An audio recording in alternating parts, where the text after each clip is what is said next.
Okay, 40K enthusiasts, we are building on deployment.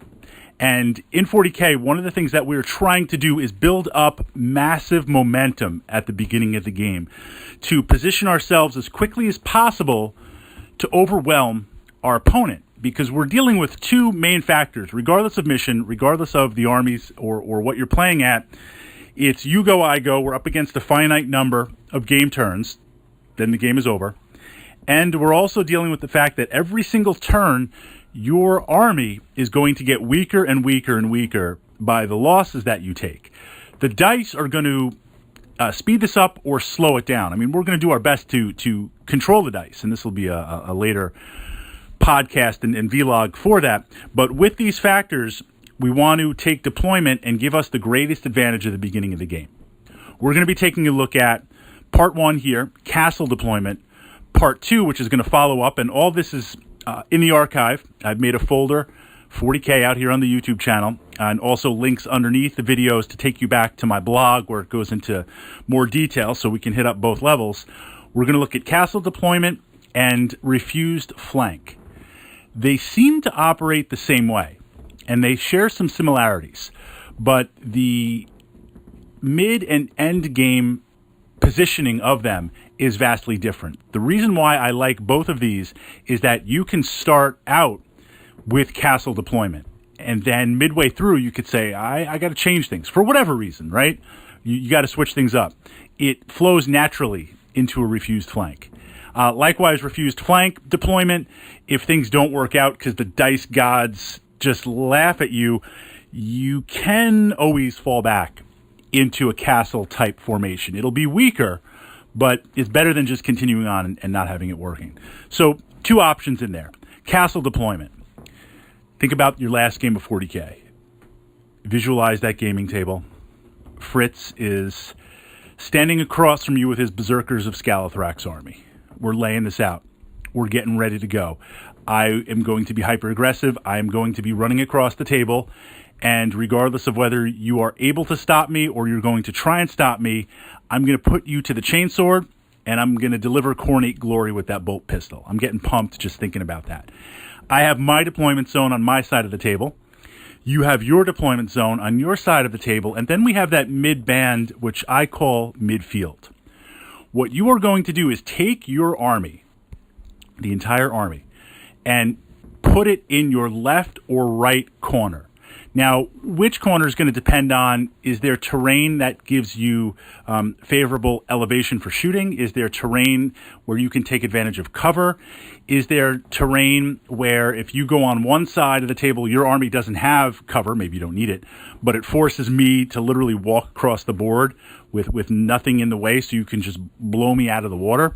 Whichever side is better, left or right, you are going to, I don't want to say dump your army there. You're going to deploy everything in the appropriate layers there.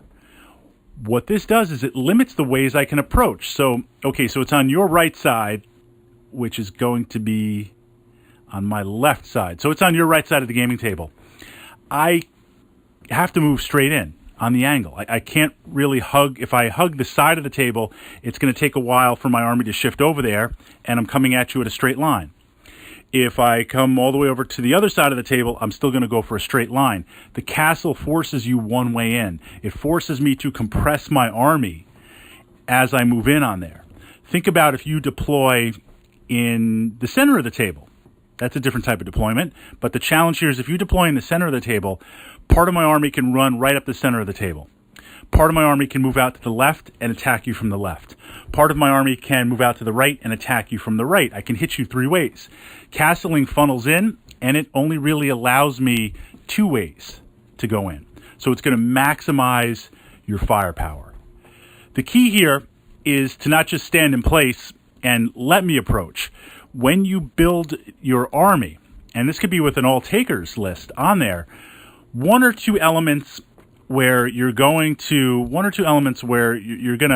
feed them out. As I move into the midfield, you're going to send 1 or 2 units. What those units are going to be out. You're going to send them to meet me in the midfield. You're going to sacrifice them to break up my army, pull my army down, slow things down so that when I hit into castling, when I hit into where your massive army is, whether that's the assault or now we're into rapid fire range, you are going to be able to maximize the most against me.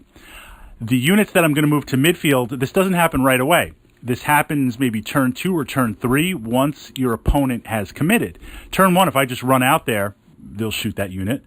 I run my Hellbrood out there, they'll shoot it, or they'll gobble it up, or they'll just ignore it. You want to get it where they're already going. They're already committed on here.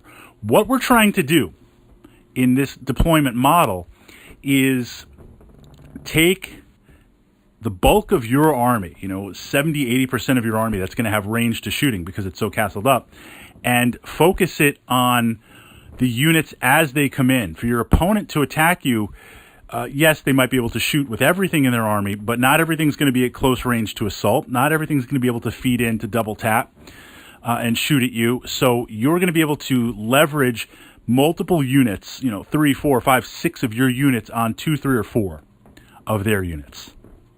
Where castling doesn't work is with a speed-based army. My Samon Warhost, I really can't castle up. My Berserkers of Scalathrax, all close combat, I can't really castle up. My Grey Knights, and up in the archive, I'm putting all my 40K videos. For those of you who, is there pre or post crash?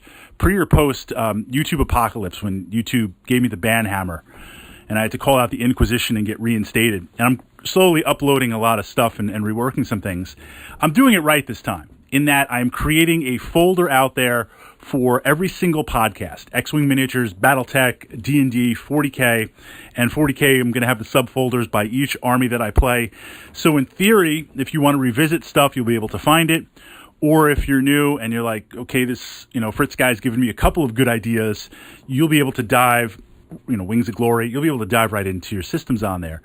So in the Warhammer 40K folder or section, a playlist, we're calling it, in the playlist, I talk about more detail with my Grey Knight army that does this. Next up is going to be Refused Flank.